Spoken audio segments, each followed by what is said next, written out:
What was your point of no return with your ex? 1. I've been married for 14 years to my ex I will call Renee. She enjoyed the benefits of being married to a retired military veteran knowing the bills were paid. She had the freedom to enjoy what she wanted to do with her salary. One of my friends, Mark from high school and his wife, started associating with us for several holiday gatherings and more. One evening I walked into the kitchen and noticed my friend and my wife talking together very close, face to face, and when he saw me he jumped back as if in shock of being caught. I smiled, played it off and kept it in the back of my mind. From that point, whenever they came over I was always watching. And they were good. I couldn't catch them. One evening, Renee said something to me in the form of a question in reference to something I never told her, but I had told Mark. My thoughts were, why is she asking me about that? Then it hit me these two communicate, probably when she is at work. Now it's time to have some fun. I baited Mark with misinformation to see if it got back to my wife. I also placed hidden cameras in my home. I placed a GPS on her car and I spoofed her phone. IT is my thing. A year later, I called Renee to our dinner table after I had cooked dinner. I bought her flowers and candy and made it all romantic.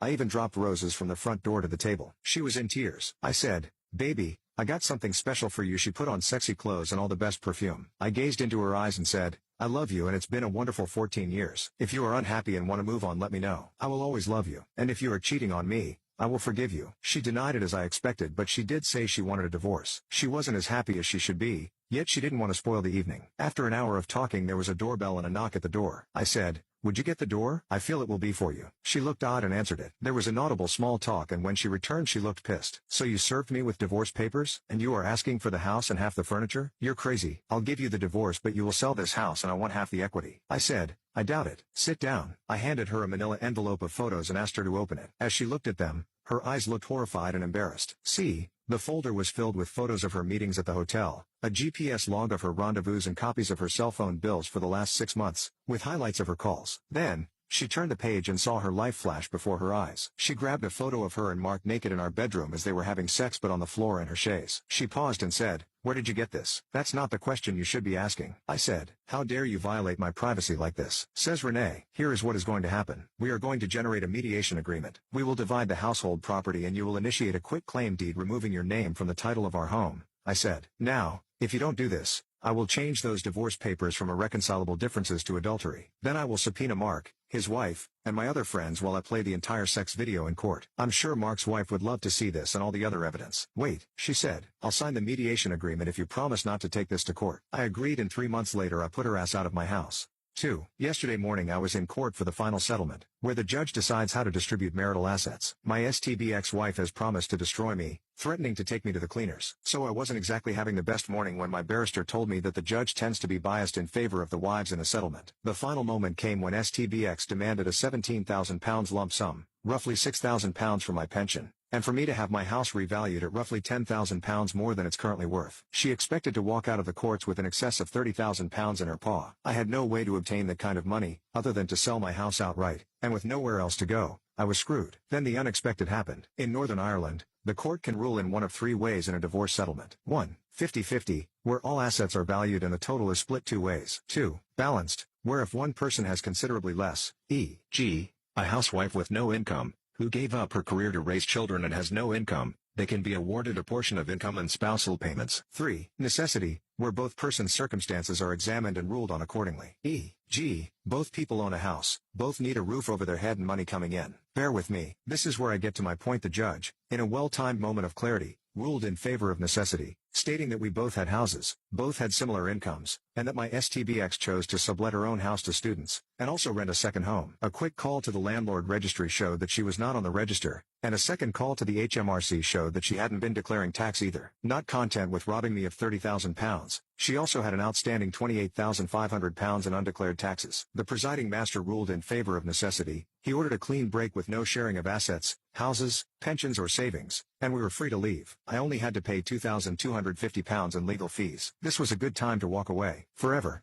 3. My ex-husband was a cheater and I forgave him a couple times. Dumb of me, I know. He was a very angry, confused man, so I picked and chose my battles. He was abusive in many ways and would always be ready to change and apologize, but never did. I didn't know any better. I thought it was love. He got called into a job site really early, so I got up, cleaned the house, grocery shopped, did all the laundry, entered and updated our business books, and paid the bills. I thought all of this would make him happy and relaxed, but when he got home, he was angry. I had no idea why. I still to this day do not know. 5 years ago now, he went and got his oldest son and decided to take him to get a new pair of shoes. Totally random. He said, I'm taking Zane to get shoes. I'll be back in a couple hours. No hello, goodbye, or I love you. I said, I have dinner already, do you want to stay and eat first? No. And he left. I have a rule of, don't leave without giving a kiss and saying I love you because we never know what will happen. So I stewed. I was so upset that he would just treat me like this. So I planned on when he got home that I would leave to go drop off a couple bills. So I did the same as him when he got home. I'm going to pay bills. Be back later. And I was walking out the door and he said, see you later UFB. And he shoved the door as I was walking out and it slammed on my leg. I pulled my leg out and he finished slamming the door and I just stood there and asked myself, what am I doing here? I don't deserve this. I left and never came back. I went and got a hotel room and stayed there for a couple weeks until I got into my own house. Best decision I made in my life. Sometimes you don't see how bad things are and you don't realize how happy you can be when you finally get away. No one deserves abuse. Ever.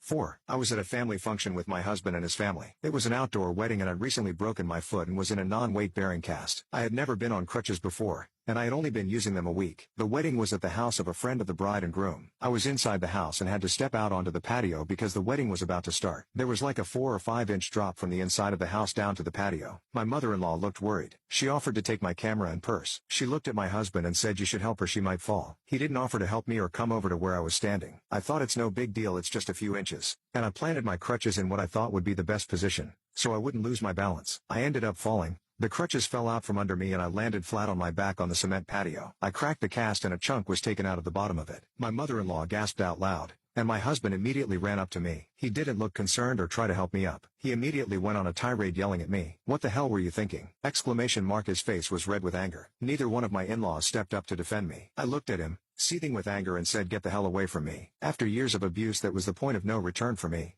5. I was 18 and in the army when my ex-wife and I got together. She had a daughter and social were involved. I didn't know this at the time and she fell pregnant, so after finding out social services were involved and were thinking about taking my daughter, we got married and social services left us alone as I was deemed the safeguard my daughter needed. The baby girl my ex-wife was carrying was born sleeping nearly 16 years later. It still hurt when I think of her. 9 months later my ex-wife fell pregnant again, was delivered early, but as soon as she could leave the hospital she did. I spent 20 hours a day with our son for the 2 months it took to get him home. I only left to eat, shower and drive my daughter and ex-wife back and forth to the hospital. She wouldn't get up with our son in the night or anything. For 2 years I worked, came home at lunch, did the kids' lunch, changed our son's nappy, took my daughter to nursery, then went back to work. Come home in the evening, cooked dinner, cleaned the house, bathed the kids, put them to bed while my ex-wife sat on her ass and did nothing. Some lunchtime I would come home, she was still in bed. I got offered promotions that meant posting. She would phone the welfare office and say we weren't moving, and because of our kids I put up with it. One day we had a massive argument and she hit me repeatedly, not for the first time. My daughter got in the way and her mom smashed her head against the wall and went to smack her. I lost my shit. I have never hit a woman, but I threw her and she flew. That was the point. I told her I wanted a divorce and I was taking the kids and she was never going to be allowed to assault either of them again. 10 minutes later I was arrested but never charged, was denied access to the kids for 3 years before I finally got sole custody of my son after witnessing her batter him and break his arm. Never have I driven so fast in my life as I did to the police station that day. A year later I got custody of my daughter, a child I raised as my own from day. I never badmouth their mom in front of them even when they do. Neither one of them have anything to do with my ex, which is her choice. I tried the court-ordered supervised visits she refused to attend and still blames me to this day for the life she chose. All I know is it took 8 years to get my divorce after that day and both my children are doing well and make me proud to be their dad.